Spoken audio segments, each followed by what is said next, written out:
ఆయన తన భార్యను చంపలేదు, అయినా శిక్ష మాత్రం తప్పలేదు. తాను చెయ్యని నేరానికి నిశ్శబ్దంగా కోర్టు ముందు నిలబడ్డాడు.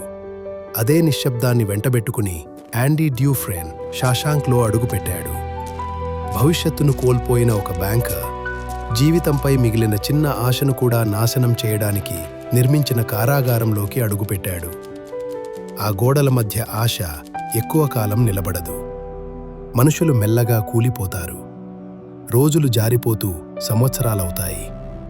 అక్కడ గడిచే కొద్దీ కాలం కూడా శిక్షిస్తుంది. ధైర్యంగా నిలబడే అవకాశం షాషాంక్ ఎవరికీ ఇవ్వదు. కాని యాండీ లొంగిపోవడానికి సిద్ధంగా లేడు. పుస్తకాలతో, స్నేహంతో జైలు మళ్లీ లాక్కోలేని విధంగా తనని తాను మెల్లగా తిరిగి నిర్మించుకున్నాడు. ఒక చిన్న సుత్తితో, ఉక్కు కంటే బలమైన సహనంతో, ఆ నిశ్శబ్దం వెనుక దాగి ఉన్న ఒక ఆలోచనతో, ఒక్కో చెక్కుదెబ్బతో తన భవిష్యత్తును చెక్కుకున్నాడు.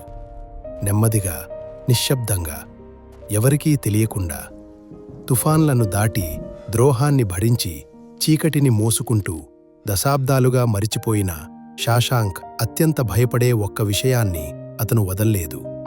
అదే ఆశ.